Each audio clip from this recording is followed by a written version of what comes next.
सम्माननीय सभामुख महोदय, बोल्नका लागि समय दिनुभएकोमा यहाँलाई धन्यवाद भन्न चाहन्छु।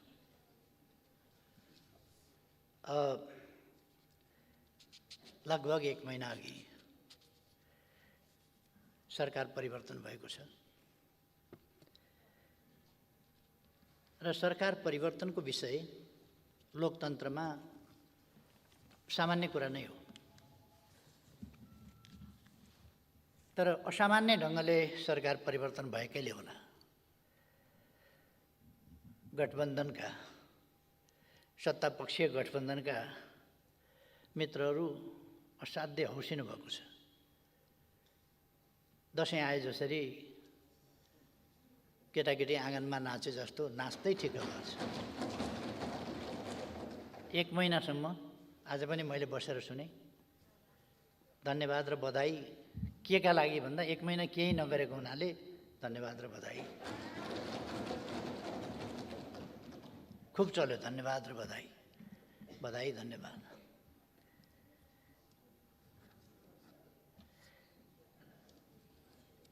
केही नगरेको भन्दाखेरि पनि केही गरेको पनि छ। म अलिकति पछि आउँला। सुकुम्बासी आयोग जस्ता, भूमिहीन आयोग जस्ता बन्द गरेर तिनीहरूको घाँटी सेर्ने काम भएकै छ, त्यता पछि आउँला।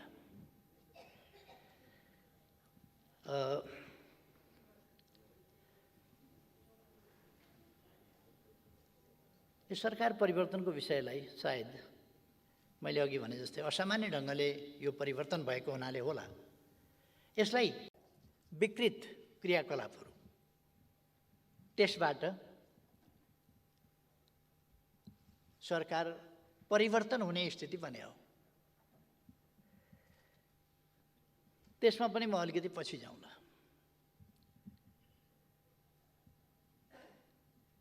म माथि निकै प्रहार गरेको देखियो, भइरहेको पनि छ। मलाई त्यसमा चिन्ता छैन। समृद्ध नेपाल, सुखी नेपालीको राष्ट्रिय आकांक्षा तोकेर र त्यस उद्देश्यलाई प्राप्त गर्न त्यस गन्तव्यतर्फको यात्रामा हिँडेको म। नेपाललाई समृद्ध बनाउने, नेपाली जनतालाई सुखी बनाउने उद्देश्य बोकेर हिँडेको मान्छेलाई यस्ता सानातिना गाली गलौजहरूले खासै फरक पर्दैन। म आफ्नो उद्देश्यमा केन्द्रित छु।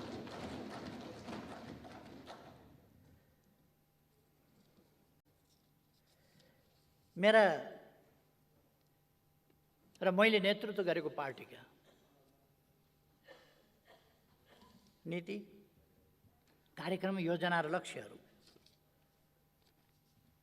त्यसै अनुरूप तय गर्दै तदनुसारकै व्यवहार र प्रयास मेरो नेतृत्वको सरकारले गर्यो।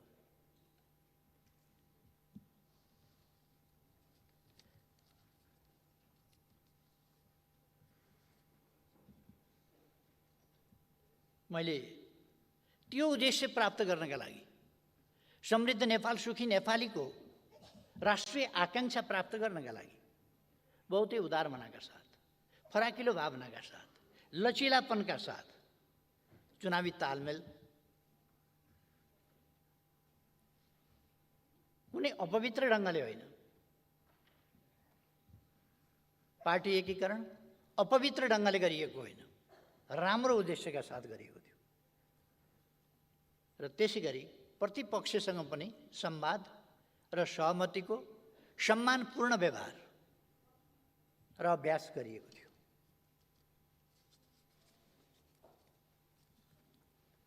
र त्यसका साथै सहकार्य गर्दै अगाडि बढ्ने नीति पनि लिएको थियो।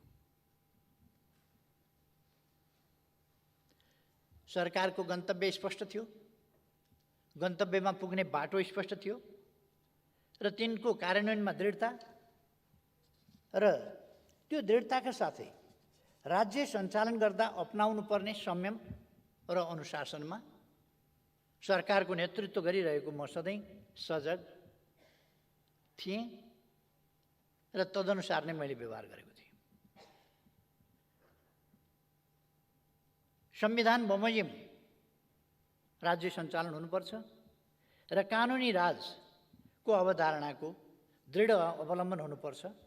पूर्वाग्रह, प्रतिशोध र संयमहीनता र पक्षधरता जस्ता शासकीय दुर्गुणबाट आफूलाई अलग राख्नुपर्छ भन्ने मान्यतामा म सधैँ स्पष्ट, दृढ रहेर तदनुसारको व्यवहार गरेँ।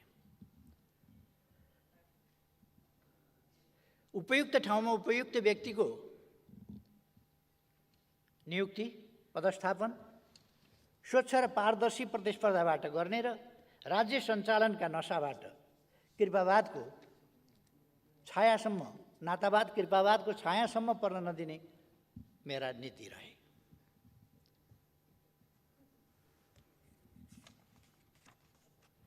मैले आफू मात्रै होइन, मसँग सहयात्रा गरिरहेका साथीहरूलाई पनि मैले ती नीतिहरूमा अडिग रहन र तिनलाई अवलम्बन गर्न जोड दिएँ। त्यसले कसैको लाभ र इच्छामा धक्का अवश्य पुर्यायो होला।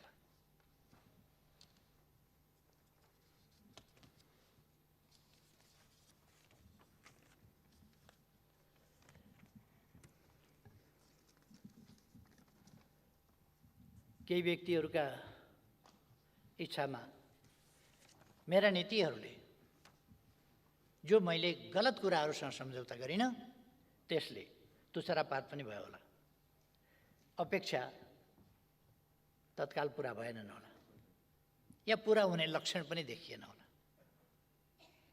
मेरा कामले हासिल हुँदै गएको लोकप्रियताले छाती जलाएर असाध्य पीडा पनि भयो होला। त्यो आजकलका अभिव्यक्तिमा पनि देखिन्छ। म भ्रष्टाचार गर्दिनँ, अरूलाई पनि भ्रष्टाचार गर्न दिन्न भन्ने कुराले धेरै ठुलो असजिलो पनि पैदा भयो होला, कतिलाई धक्का पनि पर्यो होला। यस्तै कुराहरूले मेरा पार्टीभित्रै समस्या पैदा भएको दुनियाँलाई थाहा छ। मैले यसमा धेरै समय नलिउँ, के भयो कसरी आयो त्यो थाहा भएकै कुरा हो। सभामुख महोदय, म एउटा कुरा दोहोऱ्याउन चाहन्छु। म यो देश र यस देशका जनताको सेवाको निम्ति जन्मिएको जस्तो ठान्छु।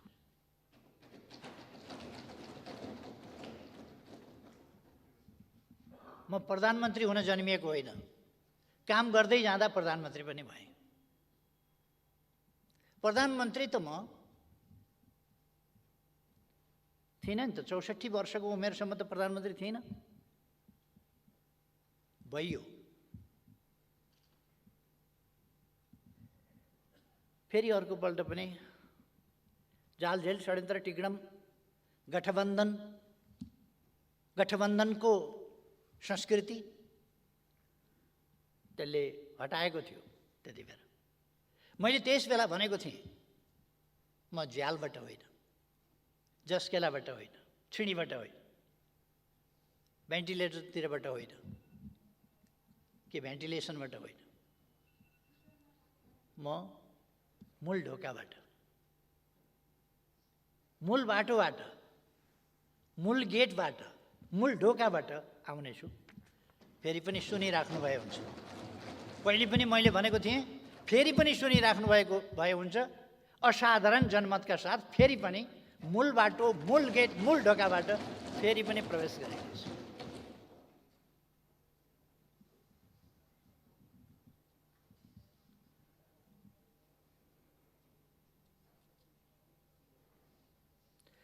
मलाई राम्रो ग्रह दशाले प्रधानमन्त्री बनाएको होइन। मेरा काम हेरेर नेपाली जनताले मत दिएर प्रधानमन्त्री बनाएको। नेपाली जनताले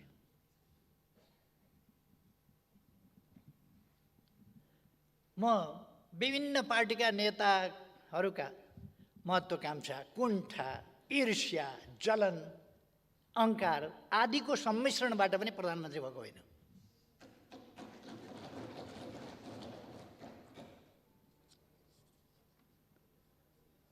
विभिन्न स्वार्थहरूको प्राप्तिका प्रयासहरूको सङ्ग्रह गठजोडबाट पनि प्रधानमन्त्री भएको होइन।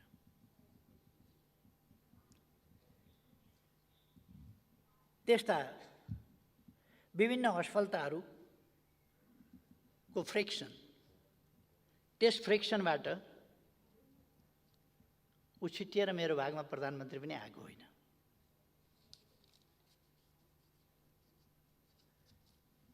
सभामुख महोदय, म कुनै जाली मुद्दा जितेर प्रधानमन्त्री भएको थिइनँ र म परमादेशबाट पनि भएको होइन, जनादेशबाट भएको।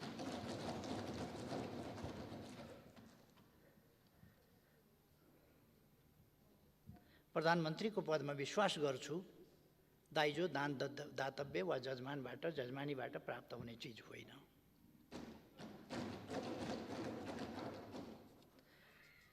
मैले पाएको प्रधानमन्त्रीको जिम्मेवारी नेपाली जनताले ममाथि प्रकट गरेको विश्वास हो र ममाथि विश्वास गरेर सुम्पिएको जिम्मेवारी हो। अपवित्र, अनुचित, असामयिक, असान्दर्भिक, अलोकतान्त्रिक, असंवैधानिक गठबन्धनबाट त्यो जिम्मेवारी खोसिया छ। राजनीतिमा कहिले कहिले यस्तो हुन्छ, हुँदो रहेछ। दुनियाँमा एउटा नयाँ कायम भएको छ, अदालतबाट प्रधानमन्त्री तोकिने, विश्वमा पहिलो रेकर्ड होइन भने कसैले बताइदिनुहुन्छ भए हुन्छ। अन्त पनि यस्तो रेकर्ड थियो, मेरो जानकारीमा अहिलेसम्म त्यस्तो रेकर्ड भएको थाहा छैन। म एउटा सत्तापक्षका मान्यजीहरूलाई आग्रह गर्न चाहन्छु, अदालतलाई धेरै विवादमा ल्याइरहनु पर्ने छैन। तपाईँहरू जसरी विवादमा ल्याउन खोजिरहनु भएको छ अदालतलाई, अदालतले जे गर्यो त्यसको समीक्षा होला, त्यसको मूल्याङ्कन होला। त्यसका वाक्य र शब्दको इतिहासले मूल्याङ्कन गर्ने नै छ। कोही पनि इतिहासको खरो मूल्याङ्कनबाट उम्किन सक्दैन। एकछिन होला, अहिले हामी पार्लियामेन्टमा छौँ। हामी कहिले कहिले त मान्छेले मर्छु भन्ने पनि बिर्सिन्छ र असाध्य दम्भ देखाउँछ। कहिले कहिले मान्छेले सधैँ म यहीँ भइरहने होइन है भन्ने कुरा पनि बिर्सिन्छ र दम्भ देखाउँछ। म त्यसो गरिरहनु आवश्यक ठान्दिनँ।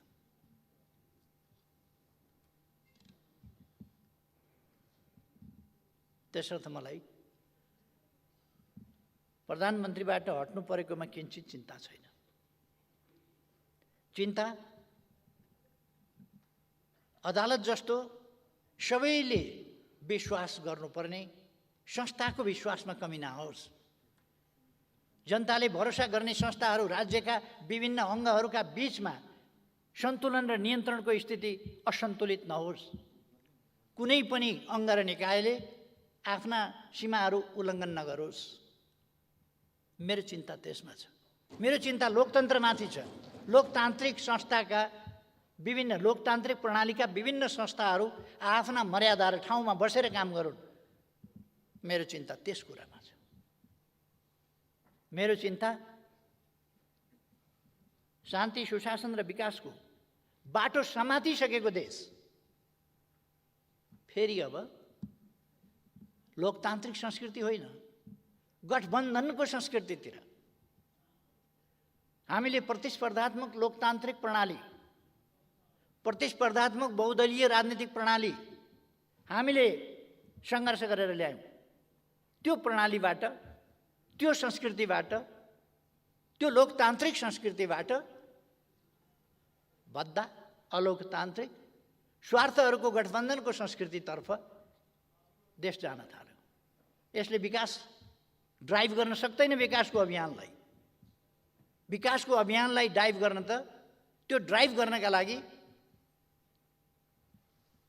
एउटा चिन्तनका साथ, एउटा दृष्टिकोणका साथ, एउटा गन्तव्य तोकेर उद्देश्यतर्फ हिँडेको सुस्पष्ट मार्गचित्र भएको र त्यो मार्गचित्र अनुसार ती नीति र त्यो गन्तव्यहरूलाई पुष्टि गर्ने खालको काममा सँगै बिना छलकपट, बिना स्वार्थ ती राष्ट्रिय उद्देश्यमा केन्द्रित भएको सरकार चाहिन्छ। त्यस्तो भएन भने स्वार्थहरूको गठजोडबाट, गठबन्धनबाट विभिन्न स्वार्थहरूका तानातानहरूका बीचबाट राष्ट्रको विकासको अपेक्षा मृग मरीचिका हुनेछ। त्यो सम्भव छैन।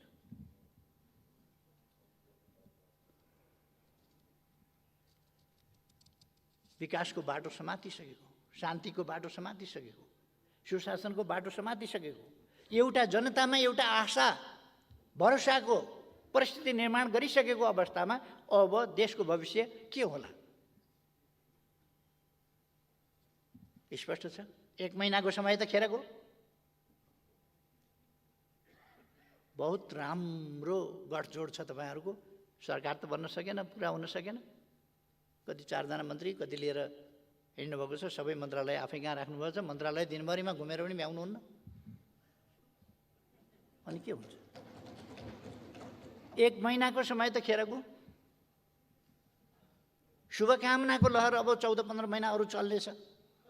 बधाईको लहर पनि 14-15 महिना चल्नेछ। प्रतिपक्षलाई गाली गर्ने पनि 14-15 महिना चल्नेछ। यसैमा 14-15 महिना त जान्छ। भोटोको फेर समातेर आँगनमा नाच्दा नाच्दै जाने भयो तपाईँहरूको समय। माया लाग्छ।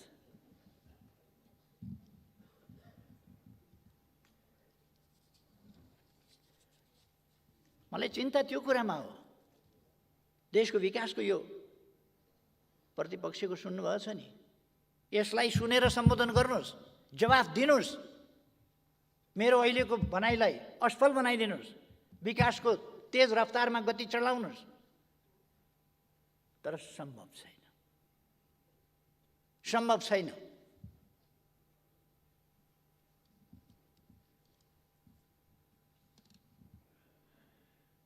लक्षण राम्रो छैन।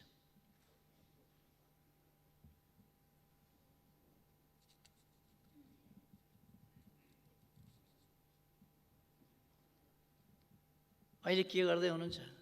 सत्ता परिवर्तन हुने बित्तिकै, सरकार परिवर्तन हुने बित्तिकै, परिवर्तित सरकार अर्को सरकार बन्ने बित्तिकै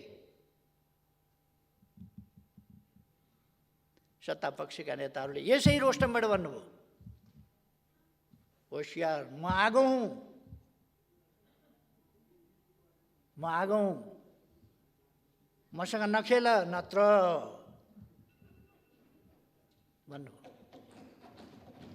मलाई थाहा छ उहाँले विगतमा लगाएको, देशमा लगाएको डढेलो म सम्झिन्छु। उहाँ आगो हो, थाहा छ, डढेलो लगाउनुहुन्छ। तर 1-2 बाल्टी पानीले निभाएको पनि सम्झना रहोस्। यस्तो डढेलो निभाउन ओर्न हामीलाई पनि आउँछ। यस्ता आगो सागो निभाउन पानी खनाउनुपर्छ, पानी। तर प्रतिपक्षलाई धम्क्याउने, सरकार बन्दैछ बाबा, धम्की, म आगो हुँ, धम्की, मसँग नखेल, धम्की।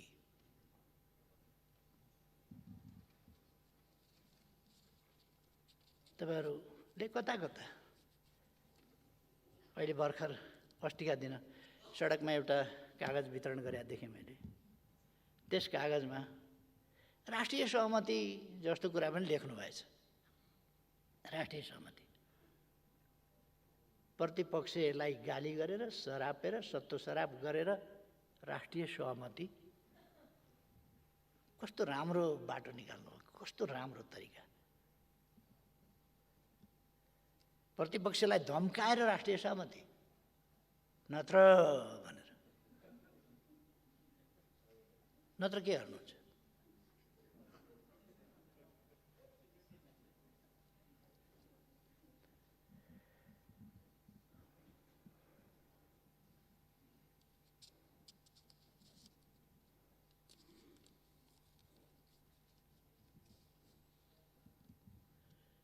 अघिल्लो सरकारका पालाका निकै बदखुवाई गर्न खोज्नुभयो। आज पनि कतिपय सांसदहरूले अलिअलि बोल्न पनि सत्तापक्षले तालिम दिँदैन क्या, हुन पनि कुन पार्टीलाई दिने, कसलाई दिने तालिम पनि अचम्मै होला नि त। त्यहाँ पनि अघिल्लो सरकारले राजनीतिक समस्याहरू जो देशका मूल राजनीतिक समस्याहरू हुन् ती राजनीतिक समस्याहरूको समाधान गर्यो।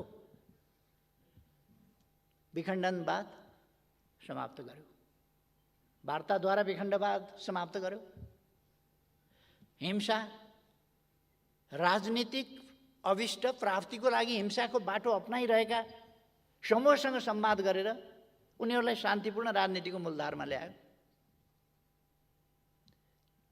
प्राय लगानी मैत्री वातावरणको कुरा चल्छ।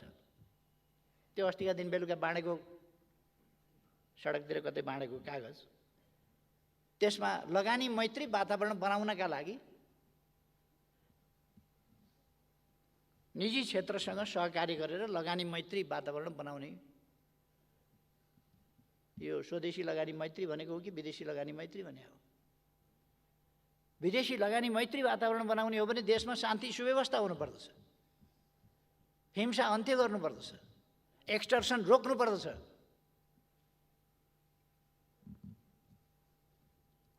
अनि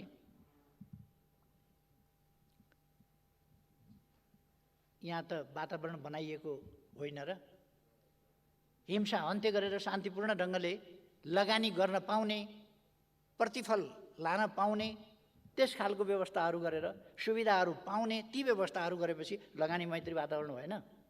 त्यस कारण लगानी मैत्री वातावरण वास्तवमा निर्माण भएको छ। त्यो वातावरणलाई अहिलेको सरकारले जोगाओस्, जोगाउन सफलता पाओस् यस देशका लागि म शुभकामना भन्छु। यस देशका लागि वैदेशिक लगानी ल्याउन आवश्यक छ।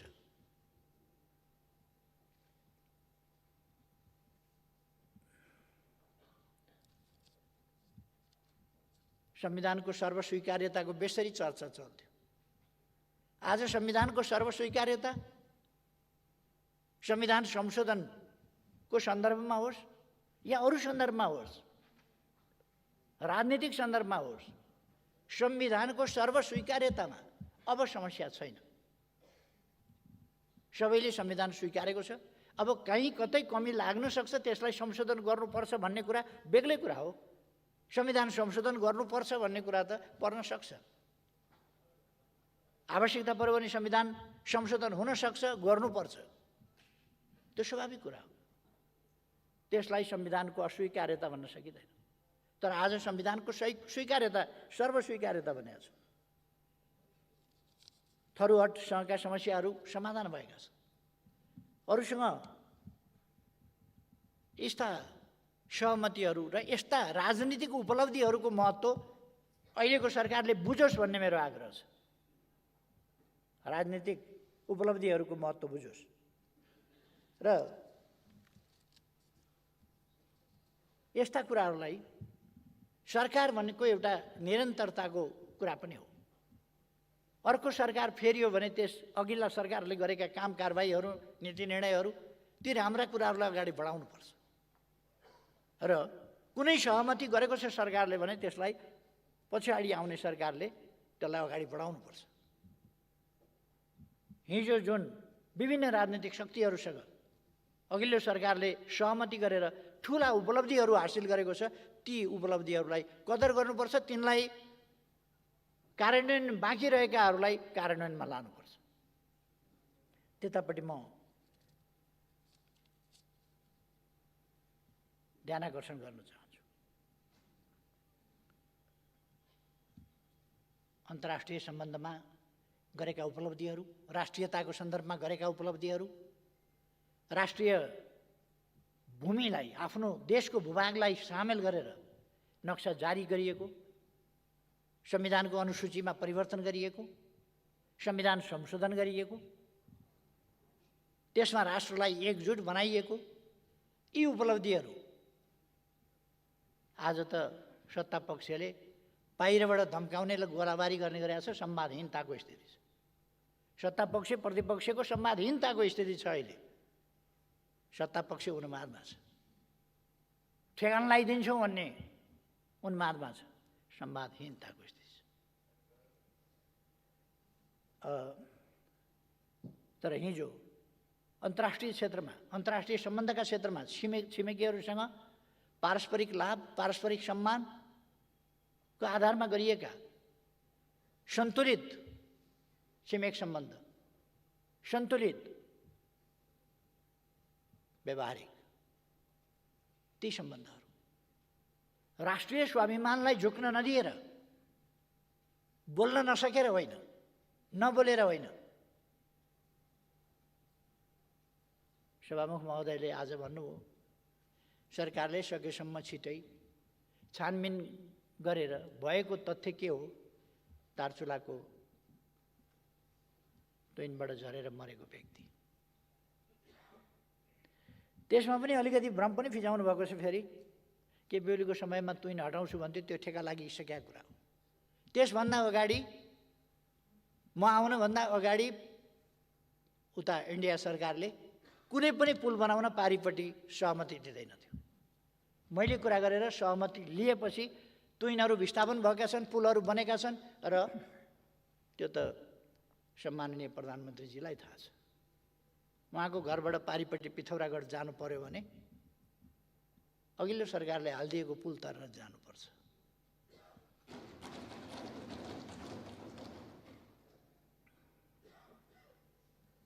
आजकल सुन्छु व्हाइट पेपर तयार गर्ने, के तथ्याङ्क डाटा आँकडा ल्याउने, ल्याए हुन्छ।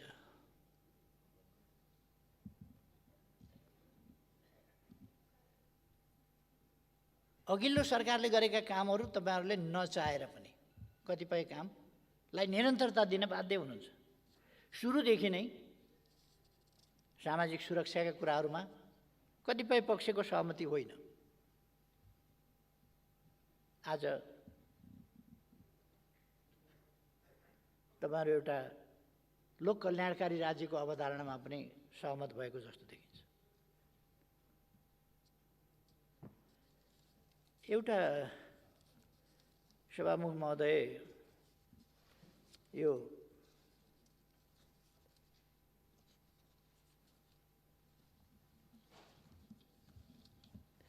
अस्तिका दिन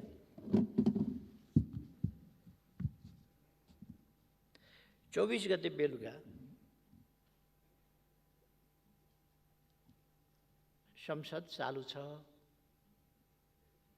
संसद अधिवेशन चालू छ, संसदका बैठकहरू भइरहेका छन्। आज संसदको अधिवेशन बस्दैछ। अस्ति बेलुका संसद छलेको भन्ने त बडा चर्चा हुन्थ्यो। के बेलुको सरकारले संसद छल्यो भन्ने चर्चा हुन्थ्यो। संसद नभएका बेला जरुरी परेका कामहरू गर्दा पनि संसद छलेको भन्ने कुरा आउँथ्यो। अहिले त संसदको बैठक चालू छ अनि 26 गते संसद हुनेवाला छ। 24 गते बेलुका बाहिरै कतै संयुक्त सरकारको साझा न्यूनतम कार्यक्रम भनेर एउटा कागज प्रस्तुत भयो।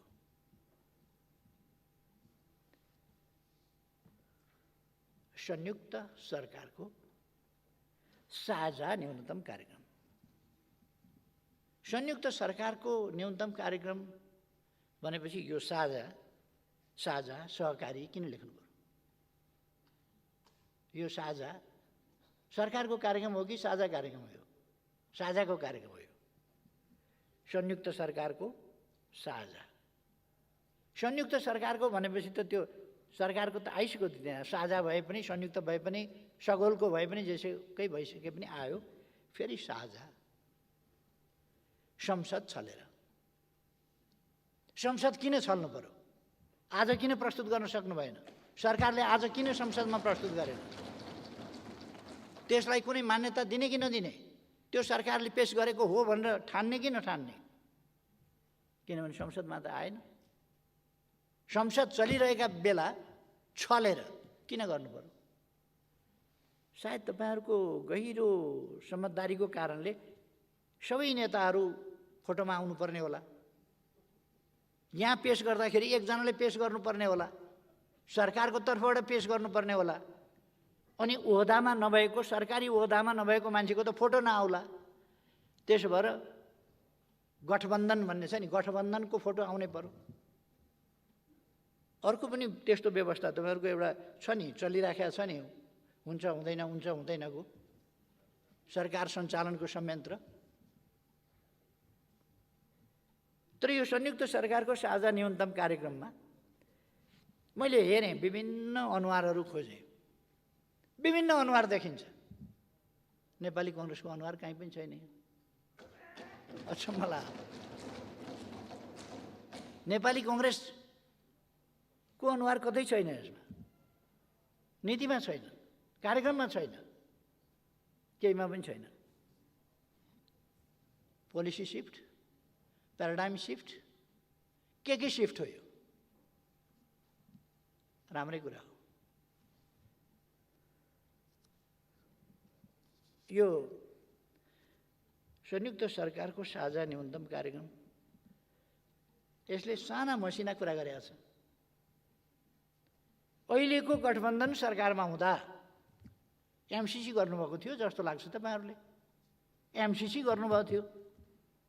एमसीसी को बारेमा त यो संयुक्त सरकारको साझा न्यूनतम कार्यक्रम, एमसीसी बिर्सिनु भयो क्या? एमसीसी त यहाँ त खै मैले त देखिनँ यता कतै। एमसीसी छैन कहीँ।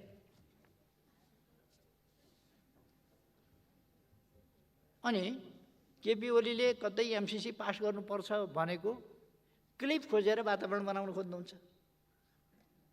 गाली गर्ने, फेरि मेरै क्लिप बजाएर वातावरण बनाउन खोज्ने। तपाईहरुको कार्यक्रम, संयुक्त सरकारको साझा न्यूनतम कार्यक्रममा एमसीसी के गर्नुहुन्छ भन्नु परेन? चुपचाप लागेर नेपाली जनताले जान्न चाहेको छ। सम्माननीय प्रधानमन्त्रीज्यू, के गर्नुहुन्छ एमसीसी? तपाईं त बहुत मजबुत प्रधानमन्त्री हुनुहुन्छ। 165 सिट तपाईको साथमा छ, तपाईको पछाडी छ, स्ट्रङ। कसैको सपोर्ट चाहिँदैन, कसैको मद्दत चाहिँदैन। त्यो 165 को सबल जत्थाले के भन्छ? एमसीसी पास गर्ने, फेल गर्ने, के चुप लाग्छ?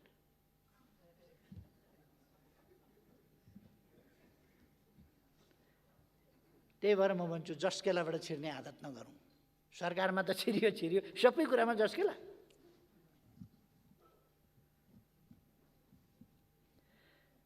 संयुक्त सरकारको साझा न्यूनतम कार्यक्रममा लिम्पियाधुरा, लिपुलेक र कालापानी भारतसँग वार्ता गरेर फिर्ता ल्याउँछु भन्न किन सक्नु भएन तपाईले? लिम्पियाधुरा, लिपुलेक र कालापानी भनेको समस्या हो भनेर समस्यामा राख्नुहोस्। समस्यामा के लिम्पियाधुरा, लिपुलेक र कालापानी समस्या हो? हाम्रो अभिन्न भूभाग, हाम्रो पवित्र भूभाग समस्या हुन्छ? समस्या समाधान गर्ने, यो भने के? यो समस्या हो भने त तपाईले छोडिदियो भनेदेखि त समस्या समाधान होला नि। के भनेको यो? समस्या समाधान गर्छु भनेको स्पष्ट रूपमा हाम्रो भूमि हामी फिर्ता लिन्छौँ भन्नुपर्छ कि यो समस्या हो समाधान गर्छु भन्नुपर्छ? यस्तो खुट्टा कमाउनु पर्ने कसले बनायो? कसले बनायो यस्तो खुट्टा कमाउनु पर्ने? अघिल्लो सरकार यस्तो थियो, उस्तो थियो, अनेक थियो, सबै थियो। तर यति त आँट गरेर कमसेकम नक्सा बनाउँथ्यो, छाप्थ्यो, संविधान संशोधन गर्थ्यो, त्यसलाई संविधानको अंग बनाउँथ्यो, भारतलाई पत्राचार गर्थ्यो, संवाद गर्थ्यो। अहिले लिम्पियाधुरा, लिपुलेक र कालापानी समस्या हो। समस्या होइन, त्यो हाम्रो भूभाग हो, पवित्र भूभाग हो। त्यो फिर्ता लिनुहोस्।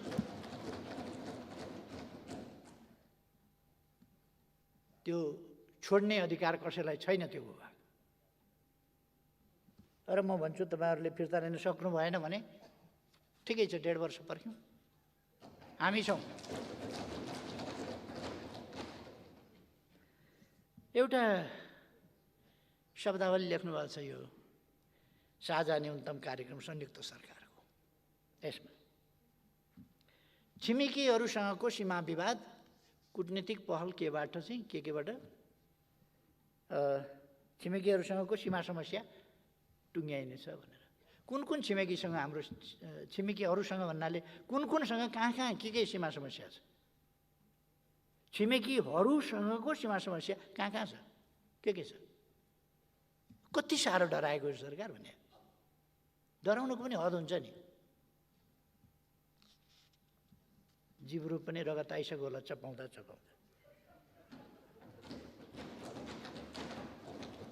असमान सन्धिहरूको सम्बन्धमा के गर्ने भन्नुभएको छ? कुन असमान सन्धि?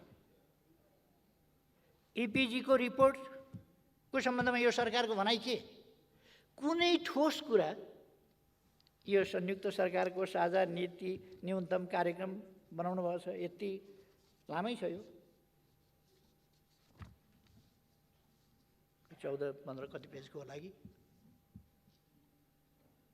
यसमा ठोस तोकेर चाहिँ केही पनि बोल्न सक्दैन।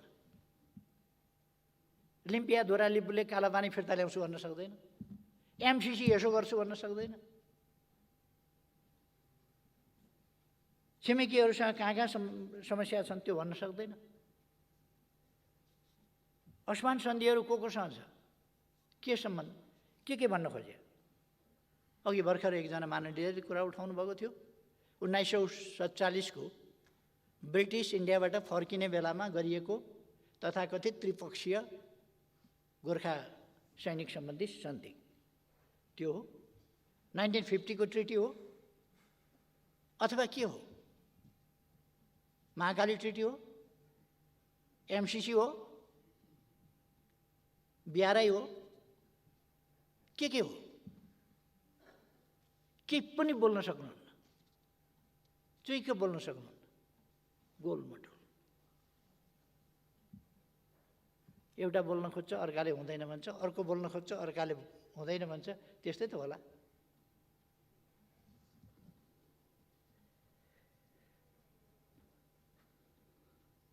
तपाईहरु यति बोल्न नसक्ने त होइन, कमसेकम मेरो विश्वास मैले लगाएको कमसेकम आरोप नि एमसीसी किन बिर्सियो भन्ने कमसेकम सम्माननीय प्रधानमन्त्रीज्यू ठोक्केर भन्नुस् त। एमसीसी को सम्बन्धमा यो नीति हो सरकारको, दिनुस् जवाफ। भन्नुस् लिम्पिया दुरा लिपुलेक र कालापानी वार्ता गरेर फिर्ता ल्याउँछु। लेखाइमा तलमाथि केही भयो होला, यो हो नीति भन्नुस्। छिमेकी कुन छिमेकीसँग कहाँ कुन सीमा समस्या हो त्यो तोकेर भन्नुस्। असमान सन्धि कुन भन्न खोज्या हो भन्नुस्।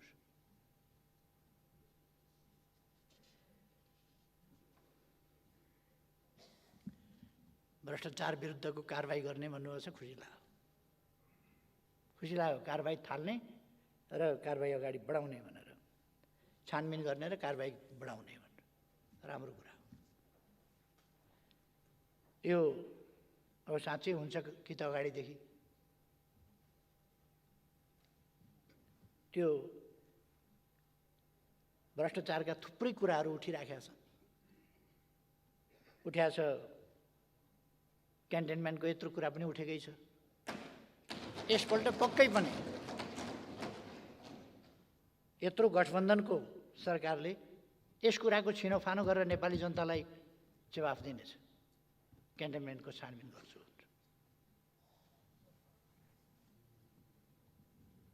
ललिता निवास पनि गर्छ होला, माता तीर्थको पनि गर्छ होला, अरू विभिन्न सर्दु जलाजार क्षेत्रको पनि अवश्य हुन्छ होला।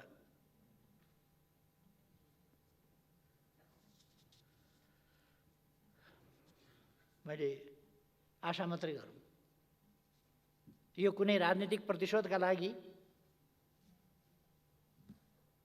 बोल्न खोजिएको, धम्काउन खोजिएको विषय होइन होला। सभामुख महोदय, यसमा द्वन्द्व पीडितलाई सम्मान गर्ने पनि भनेको छ। द्वन्द्व पीडितलाई सम्मान।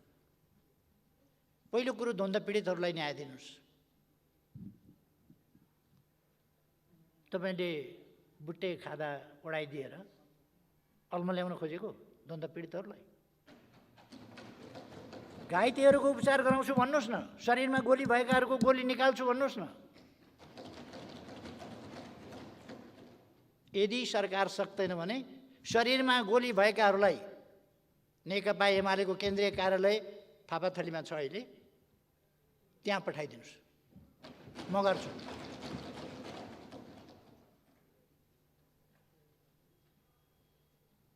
न्याय दिनुहोस्, छानबिन गर्नुहोस् न। त्यत्रो गौर हत्याकाण्ड भयो, निर्दोष निहत्था मान्छेहरू मारिए।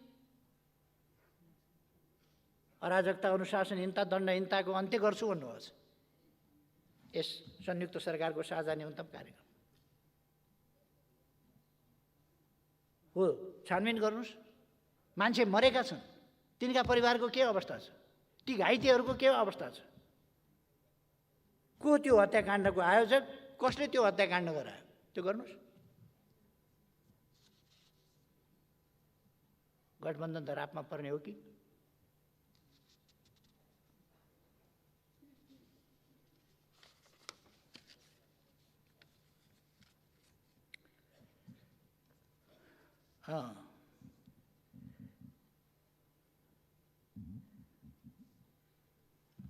अब लोकतान्त्रिक संस्कृति होइन, तपाईँहरूले आपसी संवाद, सहमति र सहकार्य मार्फत गठबन्धनको संस्कृति विकास गर्न। लोकतान्त्रिक संस्कृति होइन, गठबन्धनको, अपवित्र स्वार्थका लेनदेनको, देशप्रति समर्पित होइन, एउटा नीति कार्यक्रम बोकेको होइन।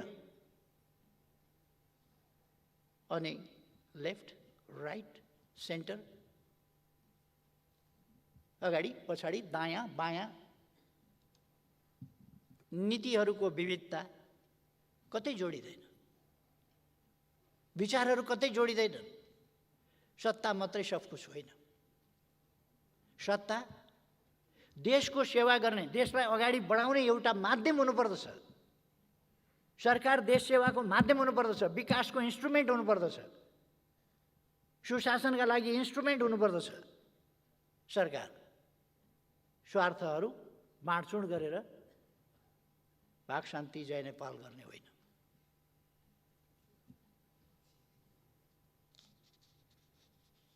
यो गठबन्धन अचम्मको गठबन्धन छ। कहिले 5 दलीय भनेर सुन्छु, पार्लियामेन्टमा दल हेर्छु, मेरो दल त त्यसमा छैन। स्मरण रहोस्, नेकपा एमाले गठबन्धनमा छैन, प्रतिपक्षमा छ। अनुशासनहीनता र अराजकता अन्त्य गर्ने यहाँहरूले प्रतिबद्धता गराउनु भएको छ यसमा। यो शाब्दिक मात्रै हो कि व्यवहारमा हो? पार्लियामेन्टभित्रको अनुशासनहीनता र अराजकता, त्यसलाई नियन्त्रण गर्ने काम चाहिँ सत्तापक्षको हुन्छ कि हुँदैन? कि त्यसलाई बखप गर्ने सत्ताको लागि? पार्टी फुटाएर सरकार गिराउने बनाउने खालका खेल, किनबेच आदि कुराहरूका खेल, यिनले लोकतान्त्रिक संस्कृतिलाई बढावा दिँदैन। गठबन्धन कहिलेका निम्ति, एकछिनका निम्ति आवश्यक हुन पनि सक्ला। गठबन्धनको संस्कृति भनेको कुनै लोकतान्त्रिक संस्कृति होइन। लोकतान्त्रिक संस्कृति विचारमा आधारित हुन्छ, स्वार्थमा आधारित होइन। गठबन्धन स्वार्थ आधारित हो, विचार आधारित होइन। देश बनाउने हो भने विचार आधारित राजनीति अगाडि बढाउनुपर्छ। लोकतन्त्रका आधारभूत मूल्य मान्यतामा केन्द्रित भएर अगाडि जानुपर्छ।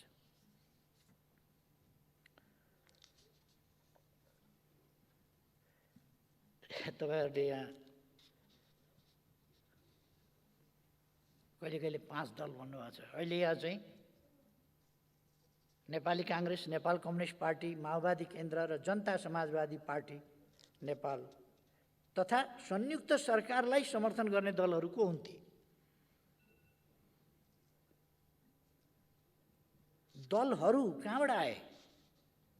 पार्लियामेन्टमा गन्दा त देखिँदैन। राप्रपाले तपाईँहरूलाई समर्थन गरेर देख्दिनँ, नेमकिपाले तपाईँहरूलाई समर्थन गरेर देख्दिनँ, नेकपा एमाले समर्थन गरेको देख्दिनँ। अनि दलहरू कहाँबाट आए तपाईँहरूलाई समर्थन गर्ने? यो पार्लियामेन्टमा त निश्चित दल होला नि त। दलहरू कहाँबाट आए? कि विगतमा गरेका वा भविष्यमा गर्ने? त्यो पनि जोड्नुभएको हो अपेक्षाका साथ। यहाँ तपाईँहरूले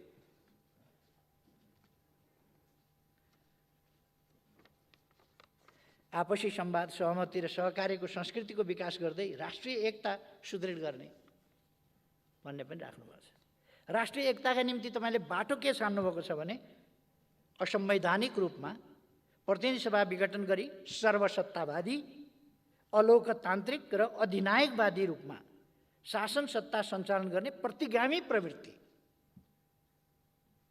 प्रतिगमन भनेको त सम्माननीय प्रधानमन्त्रीज्यू 61 साल माघ 19 गते यहाँले बुझाउनु भएको बेलाकोलाई भनिन्छ।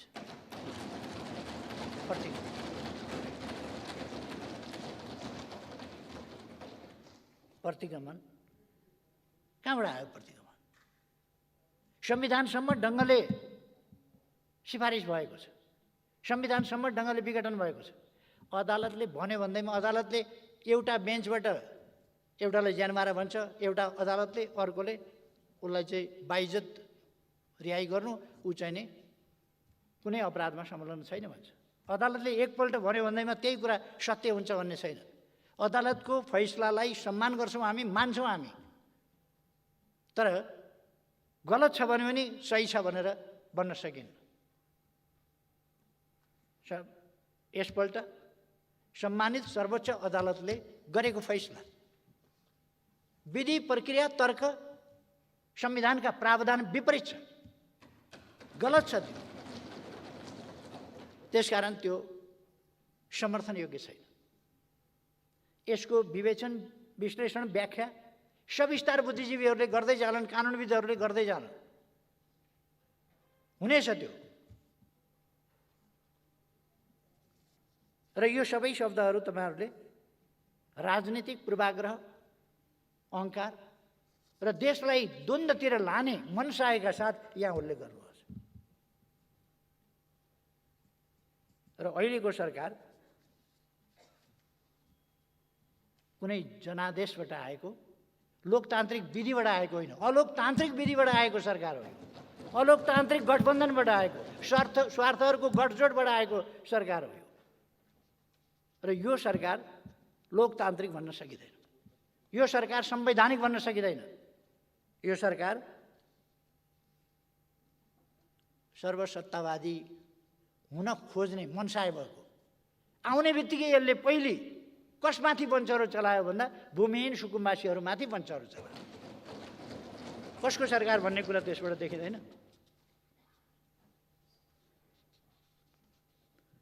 कस्तो कुरा गर्नुभएको छ भने सङ्घीय लोकतान्त्रिक गणतन्त्र, संविधान र संसदको रक्षार्थ भएको सङ्घर्षको भावना। तपाईँले यो सरकार कुनै सङ्घर्षको मैदानबाट ल्याउनु भएको सरकार हो, परमादेशबाट ल्याएको होइन।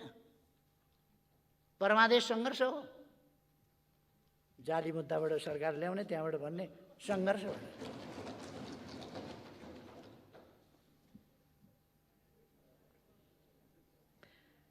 सरकारका, संयुक्त सरकारका प्राथमिकताहरू राख्नुभएको छ। प्राथमिकता त भूमिहीन सुकुम्बासीहरूका समस्या समाधान गर्न नदिनु, त्यसलाई रोक्नु, तिनीहरूमाथि बन्चरो चलाउनु, आयोग विघटन गर्नु रहेछ नि त वास्तविक त। अनि के लेख्या यो बुँदाहरू चाहिँ यहाँ के बुँदा लेख्या? काम त त्यही हो नि त। तपाईँको प्राथमिकता के हो भन्दाखेरि गरिबमाथि हाना बन्चरो, त्यही होइन तपाईँको प्राथमिकता। अनि भन्दाखेरि चाहिँ अरू प्राथमिक हेरेँ मैले। यो सुकुम्बासी आयोग विघटन गर्ने, गरिबलाई चाहिँ मार हान्ने, गरिबको बिचल्ली पार्ने प्राथमिकतामा छ कि छैन भनेर हेरेको, सबै नकली कुरा छ। प्राथमिकता सकली कुरै छैन। कर्मचारी पञ्चनी गर्ने, जो स्वाभाविक रूपमा त्यहीँबाट बढेर आएको कर्मचारी छ, प्रमोसन हुँदै आएको कर्मचारी छ, त्यसलाई दबावका दबाव छ। राजीनामा गर कि गर भनेको छ।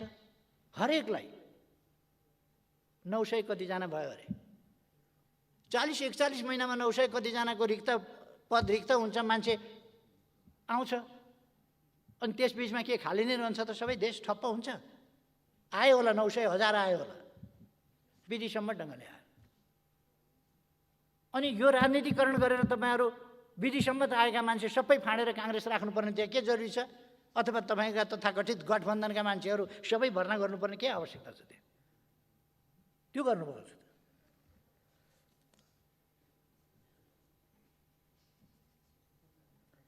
यो खोपलाई महत्त्वपूर्ण रूपमा राख्न खोज्नुभएको छ। आगामी चैत मध्यशान्तसम्ममा खोप लगाउन योग्य सबैलाई निःशुल्क खोपको व्यवस्था गर्ने भन्नु छ। निःशुल्क खोपको व्यवस्था गर्न लाग्या हो? अहिले लाग्नुभएको हो? निःशुल्क खोपको व्यवस्था गर्ने यो त पोहोरको कुरा होइन। अघिल्लो सरकारले निःशुल्क गरेको छैन। परीक्षण निःशुल्क गर्ने सुरु गर्न लाग्नुभएको हो। निःशुल्क परीक्षण, अब फिस नलिने, यस्तो झुट कुराहरू पनि राख्ने। निःशुल्क खोपको अभ्यासलाई निरन्तरता दिइनेछ भन्न त्यति पनि सत्य बोल्न कस्तो आँट नभएको अचम्म लाग्छ। खोप त ल्याइदिएको छ त, मेरो सरकारले खोप ल्याइदिएको छ, खोप त थुपार दिएको छ। किन चैतसम्म लगाउनुहुन्छ? लगाउनलाई चैतसम्म किन पर्खिनुहुन्छ? कुरो लाउनुहोस् न छिटो छिटो। लगभग 1 करोड खोप स्टकमा छ, आउँदैछ। एकैचोटि ल्याएर त राख्न भएन, त्यो आउँदैछ, आइरहेको छ।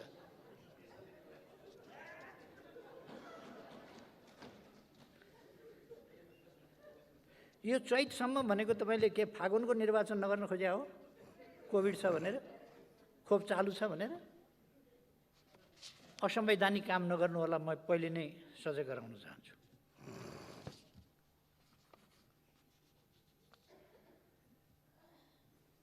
यो संसदमा विचाराधीन विधेयकहरू टुङ्गो लगाउने भन्ने राख्नुभएको रहेछ नीति कार्यक्रममा। अनि यो 1 महिनासम्म के हेर्नुभएको त? संसद बिजनेस नपाएर यस्तो छ। हप्ता 10 दिनमा एकपल्ट बस्छ, बधाई शुभकामनाको ओहिरो आउँछ। विधेयक किन पेश नगरे? किन पास नगरे? नागरिकहरू नागरिकता नपाएर हैरान छन्। 3 वर्षसम्म समितिमा अड्काएर राखियो। समितिमा अड्काएर 3 वर्षसम्म राखियो एउटा विधेयक। नागरिकले नागरिकता पाएका छैन। पहाडमा होस्, तराईमा होस्, हिमाली भेगमा होस्, जहाँसुकै पाएका छैनन्। यस्तो अवस्थामा अध्यादेशबाट भए पनि नागरिकता दिएर सबभन्दा ठुलो कुरो, संविधानको उल्लङ्घन भएको छैन, कानुनको उल्लङ्घन भएको छैन, संविधानको मर्म र भावना विपरीत भएको छैन। संविधान बमोजिम अध्यादेश जारी गरिएको छ। संविधानको प्रावधान कानुन नभएर लागू हुन सकेका थिएन, त्यस प्रावधानलाई लागू गरिएको छ। कानुन बमोजिम। अनि त्यसलाई पनि खारेज गर्नुभयो। कति मान्छे आत्महत्या गर्ने स्थितिमा छन्, कति युवाहरू पढ्न पाएका छैनन्, कति युवाहरूले जब पाएका छैनन्, कतिले विदेश गएर पढ्न राहदानी पाएका छैनन्। संवेदनशील हुनु पर्दैन? अनि अध्यादेशबाट नागरिकता दिने कानुन ल्याउँदा त्यो उद्यम भयो। अब कानुन त कमसेकम त्यो ल्याउनुहोस् न त। त्यो तपाईँले ल्याउन सक्नुहुन्न सम्माननीय प्रधानमन्त्रीज्यू, सक्नुहुन्न। किनभने तपाईँको यो गठबन्धन छ नि, यो देश र जनताका लागि होइन, जनताको समस्या समाधान गर्न होइन, यो मिलिजुली खानका लागि हो। धरापमा पर्छ, धरापमा पर्छ यो। त्यस कारण सक्नुहुन्न। तर म भन्छु, सरकारले यो ऐन तुरुन्त पास गर्नुपर्छ, तुरुन्त। यहाँ पेश गर्नुहोस् भनेपछि तपाईँले अधिवेशन बन्द गरिदिने बेर छैन।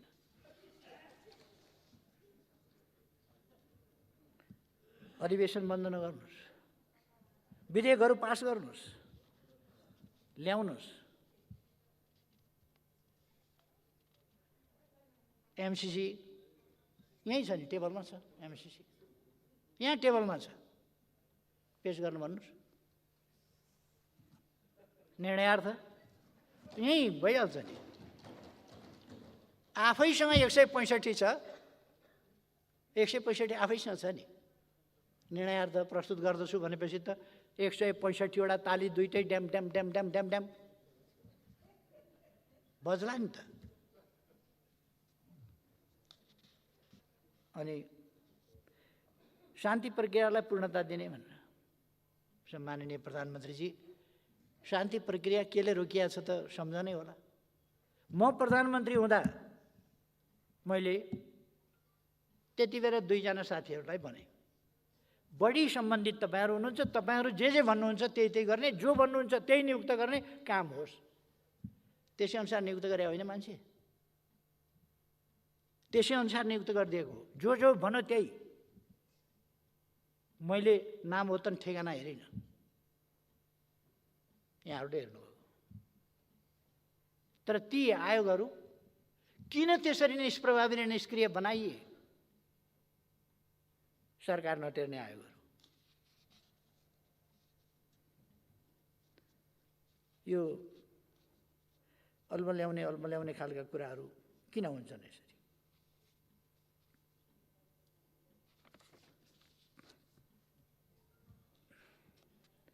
नयाँ चिज ल्याएको जस्तो गरेर थुप्रै कुराहरू नयाँ चिज जस्तो गरेर ल्याउन खोज्नुभएको छ, नयाँ सुरु गरेको जस्तो।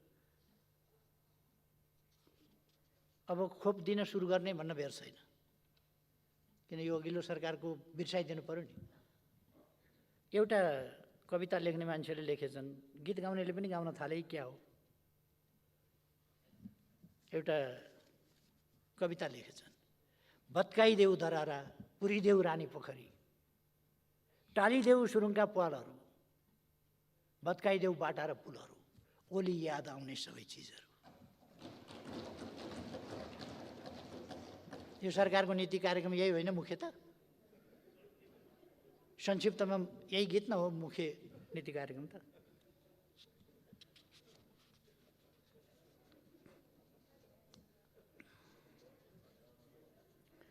एउटा तपाईँहरूले सधैँ भन्दै आउने गर्नुभएको छ, स्वास्थ्य सामग्री खरिदमा भएको अनियमितताको छानबिन गर्ने र दोषी देखिएका व्यक्ति संस्था उप कानुनी कारबाही गर्ने। मेरो आग्रह छ, गर्नुहोस्, दोषीलाई कारबाही गर्नुहोस्। अलिक अगाडिदेखि पनि छानबिन गर्नुहोस् है। वीर हस्पिटलमा थन्किएर बसेका छन् मेसिनहरू, एमआरआई मेसिनहरू, सिटी स्क्यानहरू थन्किएर बसेका छन्। एयरपोर्टमा थुप्रै सामग्रीहरू थन्किएर बसेका छन्, नचाहिने सामग्रीहरू। यस्ता थुप्रै कुराहरूका स्वास्थ्य सम्बन्धी भनौँ, विभिन्न समयका घोटालाहरू छानबिन गर्नुहोस् है। एउटा अचम्म लाग्यो मलाई, सुरक्षा नीतिमा आवश्यक परिमार्जन गरी, सुरक्षा नीति भनेको दिनदिनै परिमार्जन गर्ने कुरा होइन, हरेक सरकार परिवर्तन हुँदा परिमार्जन गर्ने विषय होइन। यो हल्का फुल्का ढङ्गले नलिन सुरक्षा नीतिलाई, र यसलाई डेभिएटेड हुन नदिन म आग्रह गर्न चाहन्छु। तपाईँको सम्माननीय प्रधानमन्त्रीज्यू, यहाँको गठबन्धनमा मैले विभिन्न कलर्स देखेको छु। ती कलर्स, ती रङहरू यो सुरक्षा नीति, विदेश नीति यस्ता कुराहरूमा प्रतिबिम्बित हुनु हुँदैन। राष्ट्रिय नीति त्यसमा जानुपर्छ। राष्ट्रिय हित प्रतिकूल रहेका सन्धि सम्झौताहरूको बारेमा मैले अघि नै भने, यो कुन कुन भनेको हो भन्ने कुरा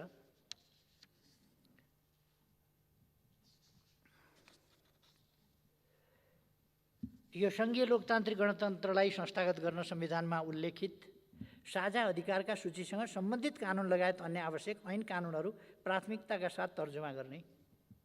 यो त 1 वर्ष लगाएर संविधान अनुकूल संरचनाहरूको निर्माणदेखि लिएर, संरचनाहरूको गठनदेखि लिएर, तिनलाई अधिकार सम्पन्न बनाउनेदेखि लिएर, तिनका निम्ति आवश्यक कानुन तर्जुमा गर्नेदेखि लिएर, तिनलाई एउटा नमुना कानुनहरू बनाएर प्रदेश र स्थानीय तहहरूमा समेत पठाउने कुराहरूदेखि लिएर सङ्घीयता कार्यान्वयनका लागि कानुनहरूको निर्माण गर्ने र त्यो कानुनहरू सङ्घीयता निर्माणका कानुनहरू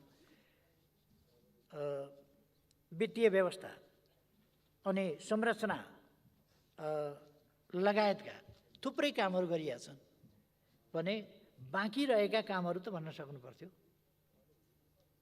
अब गर्ने हो र? यो त भइसकेको छ।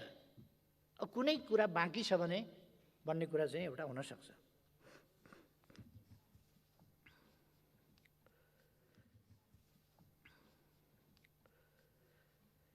कतिवटा कुरा चाहिँ नि अर्थहीन ढङ्गले लेखेको छ। प्रदेश र स्थानीय तहलाई संविधान बमोजिम अधिकार सम्पन्न बनाउन आवश्यक कार्य गर्ने जस्ता कुराहरू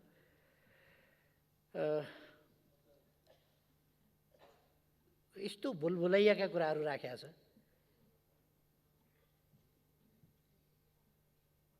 मौलिक हकको प्रभावकारी रूपमा कार्यान्वयन गर्न राज्यको भूमिका अभिवृद्धि गर्ने भनेको के हो? यो ठोस रूपमा के बुझ्ने? यसलाई भुलभुलैया जनता हलमा ल्याउने कुरा। संविधान प्रदत्त सामाजिक न्यायको हकको सुनिश्चितताका लागि समानुपातिक समावेशिताको सिद्धान्तलाई कार्यान्वयन गर्ने भएको छैन र?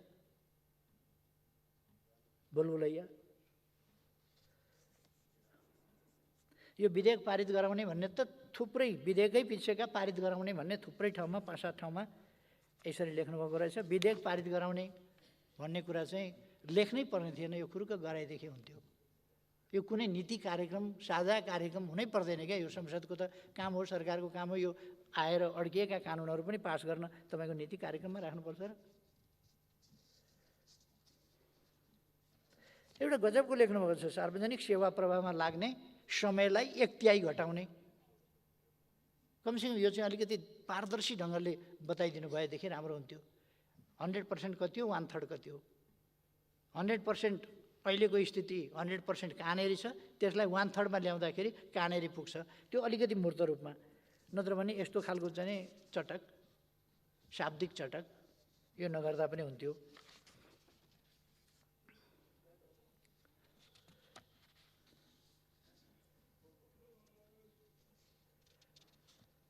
एउटा कुरा चाहिँ नि बुझिएन यहाँ।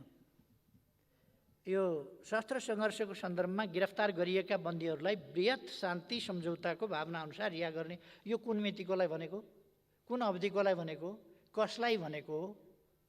यो यति अमूर्त। यो सशस्त्र सङ्घर्ष भनेपछि जसले जति बेर हतियार उठाएको पनि सशस्त्रै सङ्घर्ष हुन्छ कि, अथवा केले काटेको, केले ठोकेको, केले मारेको चाहिँ सशस्त्र सङ्घर्ष हुन्छ कि, कुन अवधिको भनिएको? अब यो गिरफ्तार गरिएका बन्दीहरूलाई मुद्दा लगाइएका नलगाइएका कस्तालाई हो? बृहत शान्ति सम्झौता भनेको त पहिलेको होला। त्यसको भावना अनुसार रिहा गर्ने भनेको कहिलेकोलाई हो?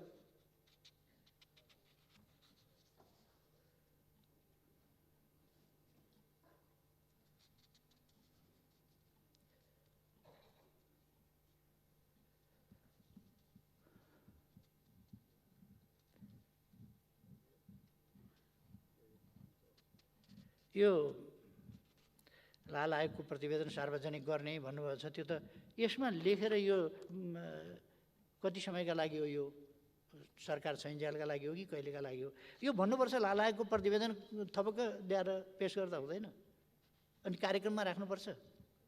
पेस गर्नुहोस् न, कमसेकम सुन्न पाइयोस्। अहिले पठाएर ल्याउन लाग्यो हुन्छ पेस गर्नलाई। कत्रो ठुलो किन राखिराख्या? यहाँ लाल आयोगको प्रतिवेदन ल्याउनुहोस् न, पेस गर्नुहोस् न, यहाँ सार्वजनिक गरौँ न।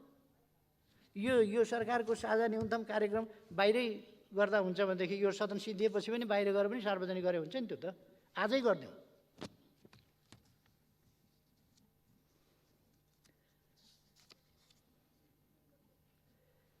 दुई नम्बरमा चाहिँ तपाईँ सशस्त्र सङ्घर्षको सन्दर्भमा गिरफ्तार जति सबैलाई छोड्ने भन्नुहुन्छ। त्यही 4 नम्बरमा आइपुग्दा यो शान्ति प्रक्रियाको पूर्णता 2.5 को 4 मा आइपुग्दा लाल आयोगको प्रतिवेदन सार्वजनिक गर्ने, तराई मधेसमा भएका विभिन्न आन्दोलनका बेला लगाइएका मुद्दाहरूको पुनरावलोकन गरी, यहाँ चाहिँ यत्रो लामो प्रोसेस नि, पुनरावलोकन गरी अन्यायपूर्वक बन्दी बनाइएका न्यायपूर्ण ढङ्गले थुने त ठिकै छ होइन त, माथिकालाई चाहिँ सशस्त्र सङ्घर्षको सन्दर्भमा गिरफ्तार गरिएका बन्दीहरूलाई चाहिँ बृहत शान्ति सम्झौताको भावना अनुसार छोडिदिने। यो 4 नम्बरमा आइपुग्दा विभिन्न आन्दोलनका बेला लगाएका मुद्दाहरूको पुनरावलोकन गरी यहाँ चाहिँ मुद्दाको पुनरावलोकन गर्नुपर्ने। अन्यायपूर्वक बन्दी बनाइएका न्याय हो कि अन्याय भनेर अदालतले फैसला गर्ने हो भनेपछि यो त तपाईँहरूले छोड्ने कुरा त रहन्छ। यो शब्दको खेल किन गुमाएको?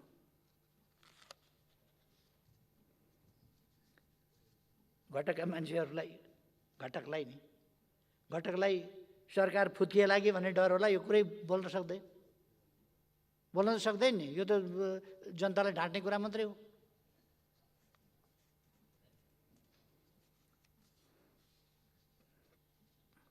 एउटा चाहिँ अचम्म लाग्छ। अब बाँकी 15 महिना रहेको छ। अघिल्लो सरकारले अल्पविकसित राष्ट्रबाट विकासशील राष्ट्रमा स्तरोन्नतिका लागि गरेका प्रयासहरू र उपलब्धिहरूबाट स्तरोन्नतिका लागि सिफारिस भएको छ संयुक्त राष्ट्रसङ्घबाट। अहिले विकासशील राष्ट्रमा जानका लागि सिफारिस भएको छ। यहाँ त नेपाललाई विकसित मुलुकको स्तरमा पुर्याउन हो। नातिका पालाको प्रोग्राम यहाँ राख्नुभएको छ। तपाईँको समय 15 महिना छ, 1 महिना गइसक्यो। बधाई खाँदा 15 महिना जाँदैछ। अब तपाईँले बनाउनु भएको छ विकसित राष्ट्र बन्ने। यो 1 वर्षको चाहिँ बनाउनुहोस् न, कमसेकम व्यवहारिक कार्यक्रम 1 वर्षको। सरकारमा पुगेपछि अमरत्व प्राप्त गर्ने भन्ने ठान्ने हो क्या हो? चुनाव त आउँदैछ त।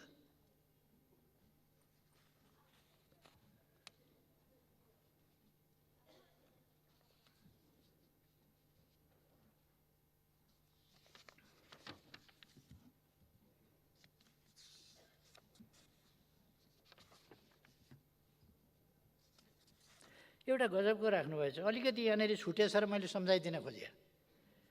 यो कुनको चाहिँ भने आर्थिक नीति तथा कार्यक्रमको 9 बुँदाको अन्तिममा एउटा कुरा राख्नुभएको रहेछ। मुलुकको मध्यभागमा पर्ने गरी एउटा हाइटेक सिटी निर्माणका लागि सम्भाव्यता अध्ययन गर्ने। मध्यभागमा जसो पर्ने गरी, यो लगभग मध्यभागमा होला। यो मध्यबिन्दुभन्दा अलिक पूर्व होला।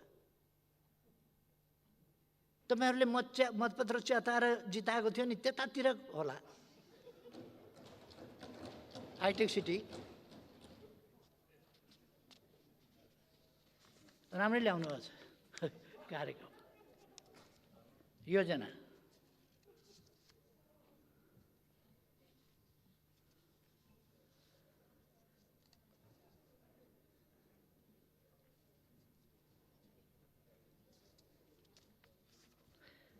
तपाईँहरूले यो सामाजिक रूपान्तरण भनेर यो सामाजिक सुरक्षा सन्दर्भमा पनि भन्नुभएको छ।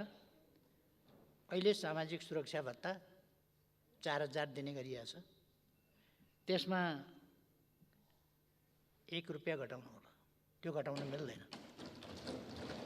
मिल्दैन। त्यतापट्टि तपाईँहरूले नच्याए पनि हुन्छ।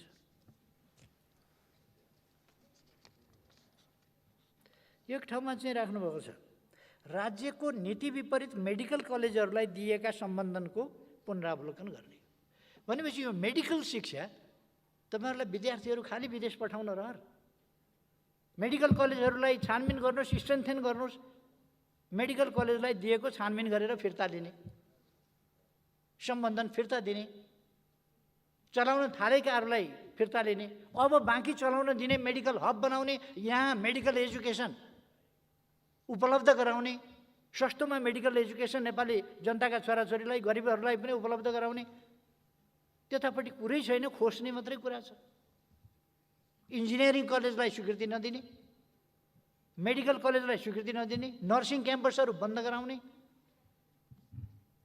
नर्सिङ क्याम्पस चलाउन नदिने, अनि टेक्निकल एजुकेसनमा ध्यान दिने भन्ने। कृषि क्याम्पस खोल्न नपाइने, इन्जिनियरिङ खोल्न नपाइने, मेडिकल कलेज खोल्न नपाइने, अनि कुरा क्रान्तिकारी गर्ने। कसको प्रभावबाट यो? मेडिकल माफियाको प्रभावबाट होइन यी सब कुरा भन्दाखेरि मेडिकल माफियाबाट मुक्त गर्न भन्ने मेडिकल माफियाको चङ्गुलमा परेर मेडिकल कलेजहरू सञ्चालन गर्न नदिने, विदेश विद्यार्थी राम्रा सब्जेक्टहरूमा त नेपालमा त पढ्नै नपाइने, खालि विदेश पठाउनु पर्ने, त्यो वातावरण बनाउने, यी खालका कुराहरू चाहिँ हुन नपाउँ। युवाहरूलाई रोजगारका लागि विदेश पठाउने कुरा पनि त्यत्तिकै छँदैछ। फेरि पलायन हुनबाट रोक्न कार्यक्रम ल्याउने पनि भनेकै छ। यस्ता थुप्रो कुराहरू। विरोधाभास,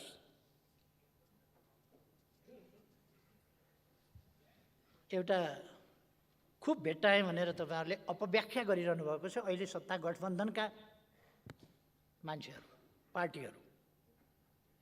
यो चुरे क्षेत्रको दोहन गर्न, अनुचित दोहन गर्न, त्यसलाई त्यहाँबाट गिटी बालुवा उत्खनन गर्न रोक्ने र खानी पत्ता लगाएर वातावरणीय मूल्याङ्कन गरेर त्यसबाट ल्याउने भनेको, त्यसबाट निकाल्ने भनेको एक ठाउँमा एउटा सामान्य अहिलेको असान्दर्भिक कुरा हो। त्यो बाहिर पठाउने, बढी भयो भनेदेखि बाहिर पठाउने भन्ने शब्दावली त्यहाँ परेछ। मलाई यो लाग्दैन कि नेपालले कहिल्यै कुनै चिज निर्यात गर्दैन, होइन, कहिले कहिले निर्यात गर्ला पनि नगर्ला पनि त्यो अहिले राख्न आवश्यक थिएन। त्यो अहिले हामी आफैलाई पर्याप्त हुँदैन। खानी कहिले पत्ता लगाउने, के गर्ने, चुरेको रोक्ने, दोहन रोक्ने कुरा हो। चुरेको दोहन रोक्नका लागि खानी पत्ता लगाएर त्यसबाट उत्खनन गरेर चुरे संरक्षणमा ध्यान दिने भन्ने कुरा राखिएको थियो। चुरे क्षेत्रको उत्खनन गरी ढुङ्गा गिटी बालुवा निर्यात गर्ने कार्यलाई रोक लगाउने, त्यो रोक होइन, त्यो त लगाइसकेको छ। त्यो रोकभन्दा पहिले तपाईँहरूको गठबन्धनका नेता कार्यकर्ताहरू चुरे दोहनमा को कहाँ संलग्न छन् त्यो चाहिँ निकाल्नुहोस् न पहिले। यहीँ गोदावरी नगरपालिकामा को इन्भल्भ हुनुहुन्छ?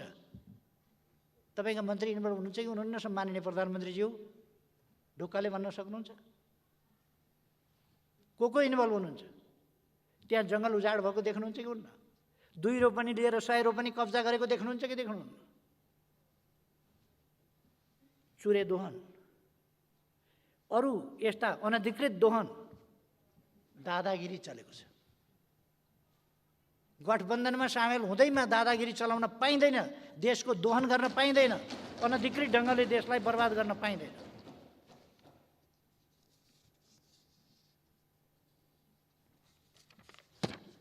अब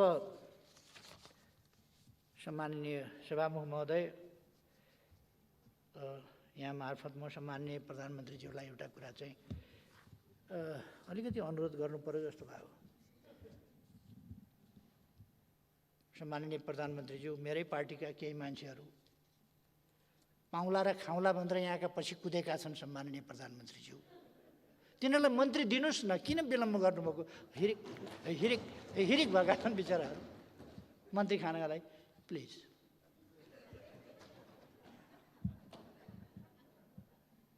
यति त गराइसक्नुभयो, पछि त लगाइसक्नुभयो, पछि हिँडेका छन्, कुद्या छन्, फ्या स्वा गरेका छन्, मन्त्री खान पाऊँ भनेका छन्, बिहान बेलुकै चाकरीमा हाजिर भएका छन्। मन्त्री दिनुहोस् प्लिज, दिनुहोस्। मेरो दलमा अलिकति घाटा भए पनि सौँला बुझाउँला। धन्यवाद।